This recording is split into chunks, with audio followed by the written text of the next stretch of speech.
este espacio que hemos podido compartir, afortunadamente, y nuevamente es un gusto tenerte acá en la comunidad de la maestría, del doctorado en estudios sociales, pues de la Universidad Distrital. Y tuvimos la ocasión de trabajar dos temas muy interesantes. En el caso del doctorado, pues trabajamos con uno de tus textos, que es El hombre posorgánico, y ya con la maestría en el evento internacional, pues un poco la intimidad como espectáculo y un poco redes o paredes, creo que más redes o paredes de hecho que la Sí. intimidad. ¿Podrías contarnos un poco acerca de estos temas, de la cuestión posorgánica, por ejemplo, de cómo surge esta idea de trabajar una temática que cada vez va cogiendo más vigencia y generando muchas más preguntas, a veces desde una cierta tecnofobia y a veces desde una extraña tecnofilia? Sí, sí, bueno, muy contenta yo también de estar aquí. Fue un gran placer participar de todas las actividades de la maestría y del doctorado en la Universidad Distrital.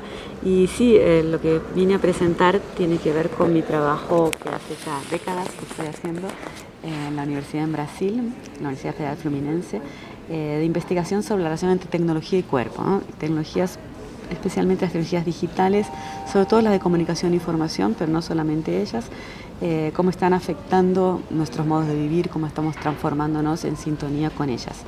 Entonces, en la intervención que hice en el doctorado, como dijiste, me enfoqué más en el hombre posorgánico, que fue mi primera investigación pública del libro, ¿no? Que fue fruto de una tesis de maestría justamente en el área de comunicación, pero que tiene toda una vertiente filosófica y antropológica referida a qué significa la vida, qué significa ser humano, cuáles son cómo van cambiando las definiciones de cuerpo y cómo eso también termina afectando los modos de vivir. Entonces, en el hombre posorgánico y en la intervención que hice en el doctorado, lo que traté de presentar de un modo más sintético, incluso porque los estudiantes ya habían leído el libro, ¿no? O sea, formaba parte de un seminario en el que el libro había sido bibliografía. Presenté una síntesis de las ideas, me parece, básicas del libro, un poco actualizadas también, porque el libro, como dije, fue una tesis de maestría que terminó en 2002, y el mismo libro fue lanzado en 2002 o 2003, 2004, dependiendo de Brasil y Argentina. Entonces actualicé un poco, ¿no? Algunas ideas a partir de lo que sucedió en el mundo, pero también de la forma que decantó mi pensamiento en estos últimos años con respecto a eso. Entonces, lo que podría decir como síntesis de lo que presenté es que está habiendo una transformación, estamos viviendo una transición entre la sociedad moderna, cultura moderna, y que tuvo su auge en el siglo XIX y XX, hacia la cultura contemporánea, en una sociedad contemporánea que en sintonía cada vez más estrecha con las tecnologías digitales de comunicación e información y las tecnologías digitales de un modo general, nos presenta otros modos de vivir, pero también otros modos de pensar qué significa vivir, ¿no? ¿Qué es la vida? ¿Qué es el cuerpo humano? Entonces, la noción de información atraviesa todos estos dispositivos e inclusive también la misma vida. O sea, el cuerpo es pensado, el cuerpo humano, pero también el cuerpo vivo de todas las especies vegetales y animales, es pensado como compuesto de información. O sea, la información pasa a ser la sustancia vital por excelencia. Esto es muy distinto a lo que sucedía en la cultura moderna. En el siglo XIX y XX no era el cuerpo no se pensaba como compuesto de información, sino como compuesto por partes, piezas inspiradas en el modelo de la máquina, como un robot, por ejemplo. Mostré las imágenes de la película de Chaplin del año 36, Tiempos Modernos, que son emblemáticas porque habitan nuestro imaginario todavía, ¿no? Sobre en qué consistía el cuerpo moderno, que no solamente él mismo era pensado como una máquina. Pensemos en el aparato digestivo, el aparato circulatorio, o sea, los aparatos que componen el cuerpo, pensado por la anatomía, la fisiología, la medicina, sino también él mismo compatible con la maquinaria moderna. La de la fábrica, en el caso de Chaplin está bien clara, pero también la de la escuela, por ejemplo, la biblioteca, ¿no? Las instituciones modernas de un modo general fueron pensadas como máquinas. La misma ciudad, hasta el sistema solar, ¿no? Las galaxias se pensaban como analogía en el reloj, en la máquina, y debían funcionar, ¿no? De un modo mecánico. Bueno, todo esto no es que haya desaparecido, ¿no? Todavía esas ideas, esas metáforas y esa forma de pensar el cuerpo humano y la naturaleza de un modo general y la vida siguen vigentes, pero cada vez más están siendo sustituidas o reemplazadas, ¿no? Empujadas por otro campo semántico, otras metáforas, otras formas de entender la vida, que son estas estimuladas a partir de la idea de información y de los dispositivos digitales de comunicación e información. Entonces, por ejemplo, la idea de código genético, la noción de código genético, ella misma es una metáfora, ¿no? No tenemos información, de hecho, letritas o códigos, instrucciones dentro de estas células, pero la mirada ya atravesada por el uso de tecnologías de información y comunicación digitales tiende a ver códigos, ¿no? En la vida, como antes tendía a haber máquinas, ¿no? en los cuerpos y en los modos de vivir. Entonces, básicamente lo que presenté fue eso, ¿no? Cómo está habiendo esa transformación de una forma de pensar la vida y los cuerpos hacia otra, de mecánica digital, de analógica, ¿no? A informática. Y sobre todo tratar de pensar qué significa todo esto, ¿no? No son solamente cambios técnicos, no son solamente las herramientas, los dispositivos que cambian, sino que cambiar toda una filosofía, ¿no? Y esa filosofía es también una epistemología, es una biología, ¿no? Una antropología, o sea, modos distintos de pensar y de vivir la vida, ¿no? Humana y no humana. ¿Qué significa todo esto? O sea, cuáles son algunas de las consecuencias y también de las bases y premisas éticas que están suscitando cada una de estas formas de vivir y pensar la vida moderna y contemporánea. ¿Por qué esa centralidad de la vida? ¿Qué ha hecho que...?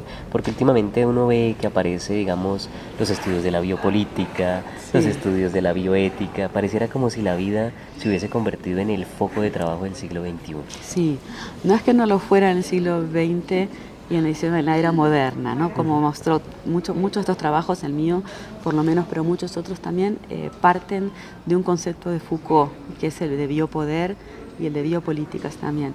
La idea de Foucault es que el tipo de poder que se organiza con la sociedad moderna, con la modernización del mundo, es único en la historia de la humanidad, y sobre todo es muy distinto al que tenía vigencia en la Edad Media o en la era feudal, el feudalismo, porque el poder moderno se organiza en torno a la vida, justamente, ¿no? Biopoder es un poder que intenta canalizar y organizar la vida en vez de reprimirla, ¿no? Prioritariamente, como sucedía con el poder que no era bio, ¿no? Que el poder, por ejemplo, del feudalismo, que lo que hacía era organizarse, dejar la vida fluir, pero sacarle provecho, pero en todo caso dejar en los intersticios, que eran muchos, que la vida proliferase, y cuando se portaba mal, digamos así, aniquilarla, ¿no? Con no solamente las torturas y las mazmorras, ¿no? O los grandes ahorcamientos en plaza pública, o también el vandalismo, que es una palabra que está de moda de nuevo ahora, en las guerras, ¿no? Y en todo ese tipo de disputas de poder que ocurrían entre señores feudales y invasiones en la Edad Media o en la era premoderna. En la era moderna el poder se organiza en torno a la vida y se crean instituciones capaces de cuidar la vida. Cuidar en el sentido que era provechoso para esas sociedades, ¿no?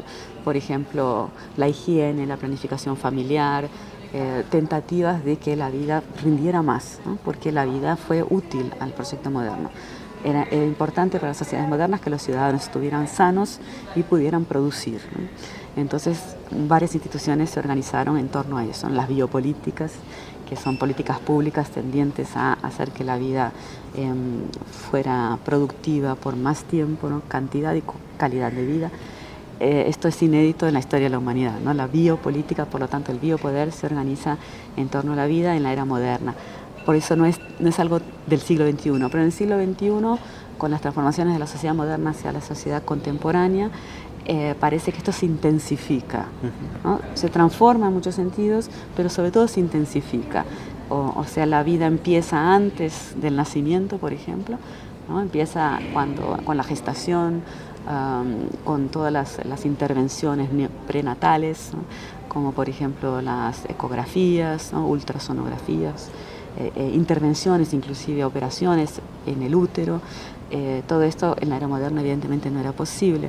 Entonces se extiende hacia antes de la vida e incluso antes de la gestación, como por ejemplo la fertilización fuera del útero, ¿no? La fertilización artificial, en fin, toda una serie de intervenciones médicas y biológicas que antes no eran posibles, antes del nacimiento, y también se extiende hacia después de lo que se considera la muerte, ¿no? O sea, por ejemplo, estados de coma en los cuales es posible mantener artificialmente el cuerpo vivo y eventualmente resucitarlo, ¿no? O sea, volverlo a la vida con tecnologías que antes no lo hacían posible, y también todas las posibilidades que se están todavía investigando a partir de la genética, sobre todo, de desprogramar enfermedades y hasta incluso la misma muerte, ¿no? O sea que el biopoder se intensifica, más allá de los límites de nacimiento y muerte, que en la era moderna parecían muy claros, ¿no? Vivo o muerto,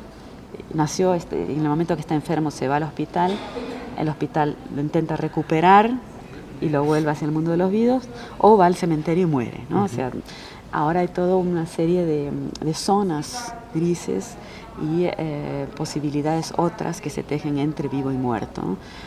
Y también entre enfermo y no enfermo, ¿no? Entre sano y enfermo no está tan claro tampoco la diferencia.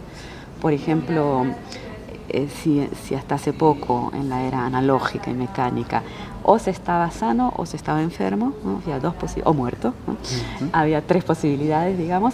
Ahora son muchas más, ¿no? O sea, nadie está completamente sano, por ejemplo. Siempre cargamos propensiones o predisposiciones a enfermarnos, ¿no? Y a morirnos, ¿no? Por ejemplo, si tenemos colesterol o triglicéridos o glucosis, en fin, toda una serie de índices, ¿eh? De nuestra bioquímica que dan cuenta de las posibilidades que tenemos de enfermar o de cuán enfermos estamos en realidad. Y por lo tanto los controles que tenemos que hacernos, o no solamente en el plano médico estrictamente, sino también en el modo de vida. Debemos hacer dietas específicas o gimnasia, en fin, luchar contra el sedentarismo, ese tipo de riesgos que sabemos que estamos corriendo y estamos informados todo el tiempo sobre eso, no solamente por el médico, sino también los medios de comunicación, el mercado. O sea que tenemos que administrar, ¿no? esos déficits de salud que están muchas veces comandados más por el mercado que por las biopolíticas estatales de la era moderna. Por lo tanto, claro, el foco en la vida se ha intensificado, digamos, porque se ha hecho mucho más complejo. Y además porque cada uno de nosotros tiene la responsabilidad de administrarla, ¿no? No es más el Estado el que se ocupa o que se debería ocupar, sino que cada vez más está relegado a nosotros como consumidores, ¿no? Uno tiene que decidir si corre el riesgo de fumar, por ejemplo, sabiendo que significa posibilidades de morir, de enfermarse, de morirse. Y lo mismo si hace gimnasia o no hace, si hace ejercicio físico, deporte, y el tipo de dieta, en fin, o sea, por eso el foco en la vida se ha transformado en algo más inquietante, digamos, ¿no? Algo que depende de nosotros, ¿no? Como consumidores, ¿no? En ese mismo escenario del consumo, de la aparición de estos tránsitos hacia lo que se ha denominado como digitalización, uh-huh, entraría algo que justamente caracterizó la conferencia que tuvimos dentro del evento internacional ya de la maestría, y que tiene que ver con esta cuestión tanto de la intimidad como de esa relación también analógica entre redes, paredes, que hacen parte de esos textos.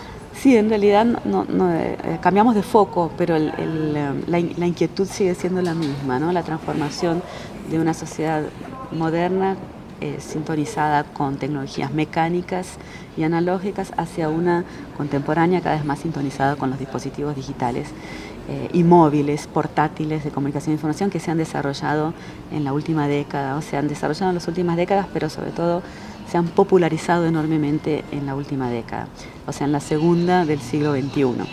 En ese sentido, en la conferencia me basé más en esta relación nuestra con esos dispositivos, los teléfonos celulares, tablets o dispositivos móviles de comunicación e información, que son computadoras, ¿no? Pero computadoras de uso individual y que las llevamos con nosotros a todas partes y nos permiten cada vez más hacer más cosas, ¿no? Y las usamos para hacer cada vez más cosas, por lo tanto dependemos de ellas para hacer cada vez más cosas, para vivir, digamos, ¿no? Para relacionarnos con nosotros mismos, con los demás y con el mundo en distintos aspectos. Y esos dispositivos tienen pantallas, tienen cámaras y tienen acceso a las redes en todo momento y en todo lugar. creo que eso es una gran transformación, ¿no? Implica una gran transformación de nuestros modos de vivir, porque estamos conectados con cantidades crecientes de gente y sin límites espaciotemporales, ¿no? O sea, no hay límites entre noche y día, entre momentos de supuestamente de trabajo y momentos de no trabajo, como la jornada de Chaplin de 7 a 5, o de 9 a 8, de la que sea, muy estricta, ¿no? Que se medía con estos cartones, ¿no? Tarjetas de punto, de horario para entrar y salir del trabajo. Ahora eso está mucho más difuso.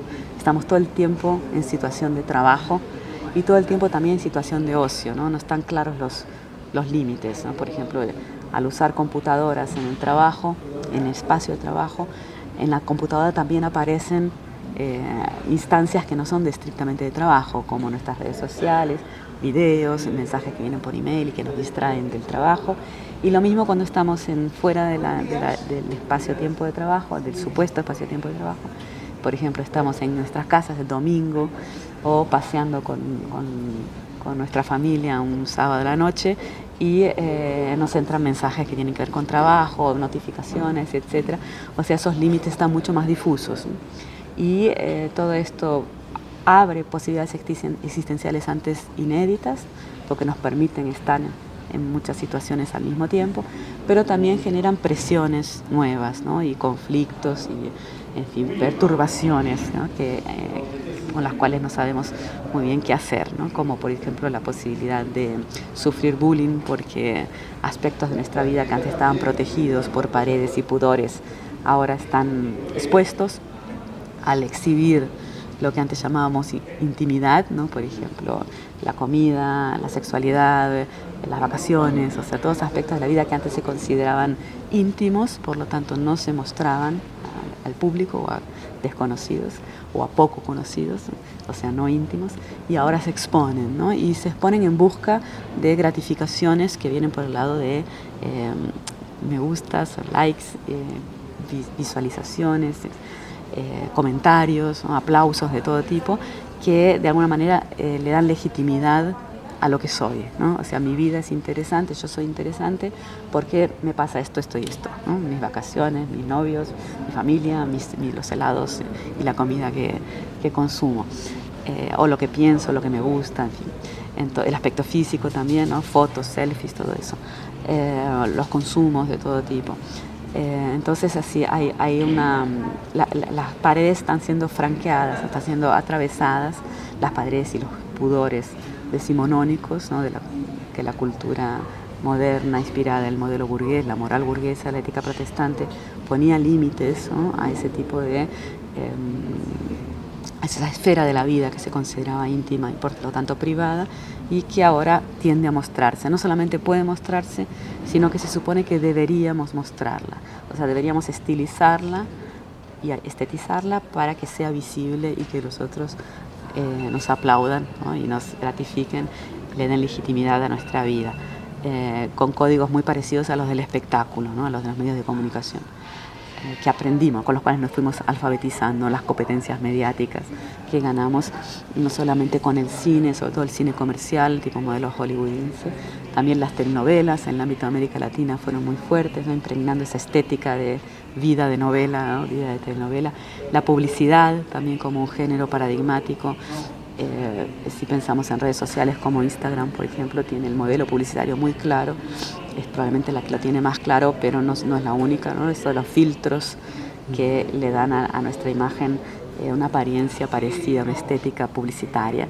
Y también el género publicitario también está presente, no solo con la estética, sino también con la misma lógica, porque lo que se hace también en estos intercambios a través de pantallas es de alguna manera vendernos, ¿no? Vender lo que somos, copiando la lógica del marketing, aprender a vendernos, ¿no? Y también observar la vida de los demás con esos criterios, ¿no? Del mercado y del marketing, y poner notas, precios y valores a quienes somos, ¿no? Entonces hay un atravesamiento del consumo, digamos así. La lógica del consumo está presente en esos intercambios. Y no solamente en los intercambios vía redes sociales, que es donde está más claro, sino también en nuestros intercambios cotidianos, ¿no? Eso transborda las redes sociales.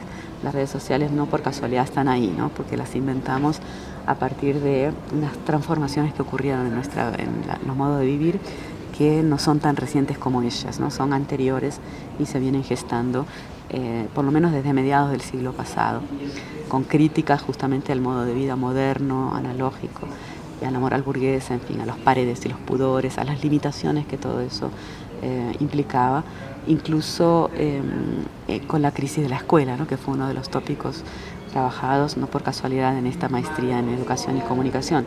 O sea, la escuela como una institución modelo paradigmática de la era moderna está en crisis ya hace tiempo, o sea, esto no es reciente, no fue causado por las tecnologías digitales de comunicación e información, pero las tecnologías digitales, las redes, ¿no?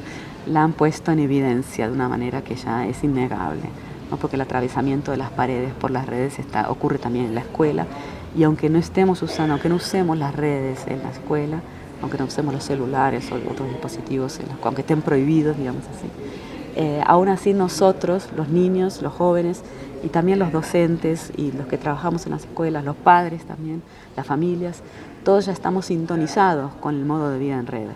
Y son modos de vivir muy distintos de aquellos que nos proponían las tecnologías analógicas de escritura y lectura, como el libro impreso, el lápiz, el papel, los cuadernos, la misma estructura de la escuela y la biblioteca con sus paredes que limitan tiempo y espacio.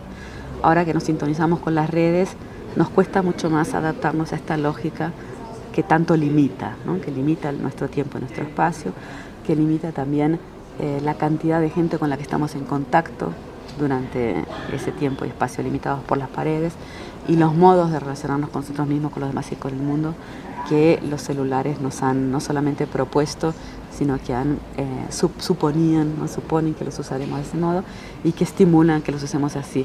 Entonces, aunque no los estemos usando en determinado momento, ya funcionamos de ese modo, ¿no? Ya aprendimos a vivir de un modo que no acepta tan fácilmente los límites de las paredes y de los pudores, ¿no? Porque los valores también de nuestra sociedad han cambiado.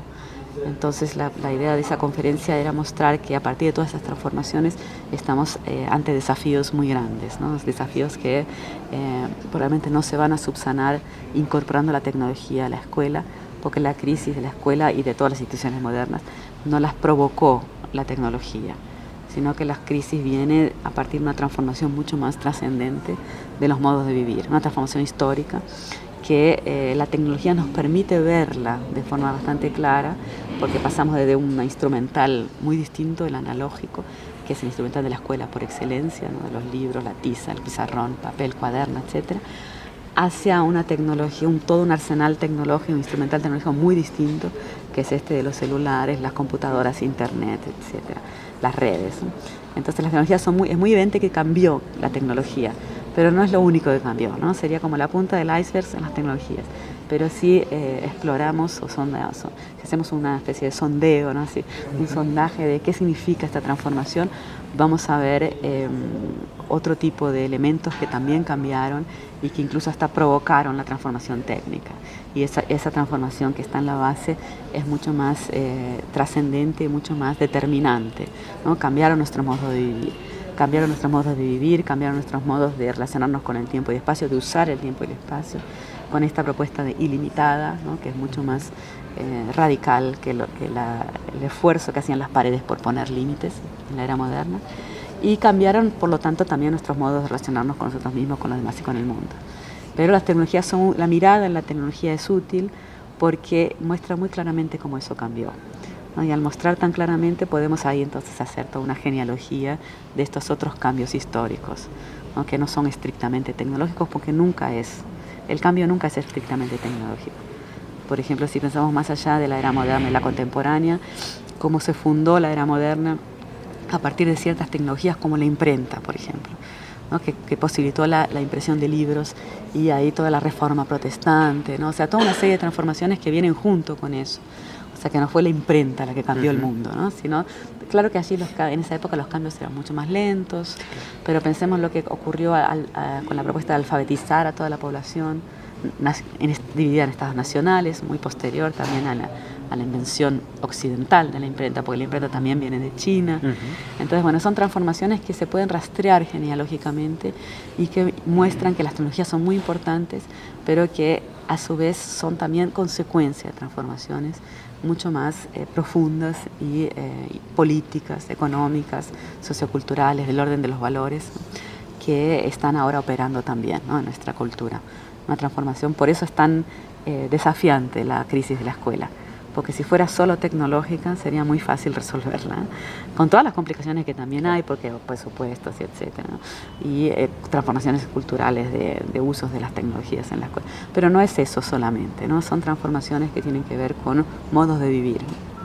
Y yo creo que ahí es donde hay una cosa muy importante, porque usualmente en los planes tecnológicos, en los escenarios de los colegios y de la escuela, en tanto que institución, era un sofisma de distracción a veces en diferentes instituciones, Sí. que el problema se resolvía una vez con computadores para educar, fue acá en el Claro. caso colombiano, luego con tablets, luego con conexiones a internet muy veloces, y después con una aplicación rarísima del M-Learning o de la gamificación. Sí. Pero evidentemente el problema, como lo ha señalado, creo que Sí, o sea, no quiere decir que todo esto no sirva tal vez, ¿no? Porque estamos ahora experimentando y viendo, bueno, qué se hace con esta crisis. Claro. Creo que respuestas no tenemos, por eso en mi libro es una pregunta en realidad, redes o paredes, se llama redes o paredes, porque me parece que todavía estamos en el momento de preguntarnos, pero de hacer bien la pregunta, o sea, ¿cuál es el problema? Tratar de entender mejor cuál es el problema, en qué consiste esta crisis, y ahí vemos, por lo menos en mi perspectiva, que como la crisis no fue causada por las tecnologías, claro que hay ahora un conflicto muy claro entre la lógica de las paredes más anticuada, moderna, en fin, del siglo XIX y XX, esta institución que vino junto con la modernización del mundo, la escuela, así como todas las otras instituciones que también están siendo desafiadas porque tienen la misma estructura de las paredes y de recortar tiempo y espacio, etcétera. Reglamentos, ¿no?, cosas muy rígidas, reglas muy rígidas sobre cómo usar tiempo y espacio y cómo relacionarse con los otros, jerarquías, autoridades, en fin, todo eso. Pero bueno, vemos ese conflicto entre esta lógica de las paredes y esta otra lógica, esta dinámica contemporánea, muy reciente, pero ya muy asentada, porque fue muy exitosa, ¿no? Nuestra compatibilización con las redes se ha ocurrido en poquísimo tiempo, pero de una forma muy eficaz, ¿no? Estamos todos ahora, algunos más, otros menos, pero todos compatibilizados con estos dispositivos que nos llevan a funcionar en red, ¿no? Y con toda la lógica de la red en lo que se refiere a no límites espaciotemporales, etc. Entonces el conflicto está ahí, entre dos dinámicas muy distintas, dos lógicas muy distintas, la de las paredes y las redes, las dos funcionando, porque aunque esté en crisis la escuela, sigue allí, ¿no? Seguimos yendo a la escuela, seguimos trabajando como si la cosa todavía estuviera no en crisis, ¿no? Pero sabiendo que está en crisis, eso es consenso, todo el mundo sabe que está en crisis, pero entonces hay mucha experimentación, ¿no? ¿Qué hacemos? Entonces o incorporamos las redes, incorporamos celulares, tratamos, ¿no?, de hacer experiencias con las computadoras, con internet, con los juegos, ¿no?, los games, etcétera. Pero en general no se soluciona el problema, porque justamente no se trata solo de aplicar una nueva receta, sino de repensar. Y creo que en ese sentido es un momento muy rico, porque es una oportunidad. Crisis incluye siempre no solamente el conflicto, el problema, la frustración, ¿no?, el cansancio que significa esto, ver que la máquina no funciona como debería funcionar, pero al mismo tiempo se abre el horizonte para repensar, ¿no? Porque la escuela moderna tampoco es el mejor de los mundos posibles, ¿no? O sea, tiene muchas críticas que funcionaron, ¿no?, criticando el funcionamiento de la escuela a lo largo de la era moderna, como Chaplin con La Fábrica, digamos, ¿no?, como The Wall, que es una de las películas tal vez más representativas de la crítica a la escuela, ya de los años 80 del siglo pasado. Se ha criticado mucho ese funcionamiento tradicional de la escuela moderna. Pensemos que la escuela moderna incluía en su menú los castigos físicos, ¿no?, los castigos corporales, formaba parte. Eso obviamente ahora es ilegal, no solamente inmoral, no se hace más, pero muchas otras de las técnicas escolares que han sido criticadas todavía están ahí ¿no? Tratando de funcionar como el manual, los horarios, en fin, las notas, las calificaciones, pero todo en cuestión, ¿no? Todo siendo cuestionado de una forma a veces violenta incluso, ¿no? Por estudiantes, por las familias, por los padres, por los mismos profesores, docentes que tampoco creen mucho en eso, ¿no? Sí. Pero entonces hay todo un campo de invención, de experimentación que ahora está en pleno auge, ¿no? Se están inventando otras formas. Por eso una maestría como la de ustedes creo que es fundamental, ¿no? Estamos pensando y es tan viva por eso también, ¿no? Porque es un campo, un aspecto de nuestro mundo que está en plena reconfiguración y que requiere pensamiento, ¿no? Requiere invención. Requiere pensamiento osado, ¿no? Inventar cosas que nunca hicimos. Entonces, ¿qué hacemos con la escuela? Entonces son dos lógicas distintas que están en conflicto y que están suscitando mucha experimentación porque no hay cómo no hacerlo, ¿no? O sea, si uno intenta aplicar el viejo manual no va a funcionar y va a explotar por todos lados. Entonces uno inventa formas, ¿no? de redefinir qué significa enseñar, qué significa aprender, qué es lo que queremos que nuestros niños y jóvenes aprendan, ¿no? En qué consiste la educación, de qué modo será atravesado por la comunicación, si lo que tenemos que hacer, ya que la pared está en crisis, es destruir todas las paredes y que entran las redes sin ningún límite, o si tal vez deberíamos aprovechar que las paredes todavía están ahí de alguna manera y intentar encuentros tal vez más protegidos de la avalancha de flujos de redes y de consumo que de todos modos está allí y de la cual difícilmente podamos desprendernos, ¿no? Entonces tal vez aprovechar que esa estructura envejecida todavía está ahí, envejecida, criticada, desvalorizada, ¿no? Muchas voces de esta sociedad insisten en un desprestigio de la escuela, ¿no? Como una institución que no sirve más para nada. Bueno, tal vez reinventarla como lugares de encuentro y de diálogo y de aprendizaje, ¿no? Es una posibilidad en vez de solamente incorporar las redes, que es algo que de todas maneras la tenemos incorporada. Bueno, Paula, muchas gracias por esta entrevista que nos has concedido, gracias por a ti. Permitir que accedamos a más cosas de tu obra, que es absolutamente maravillosa. Muchas gracias. Muchas gracias a ti y a ustedes.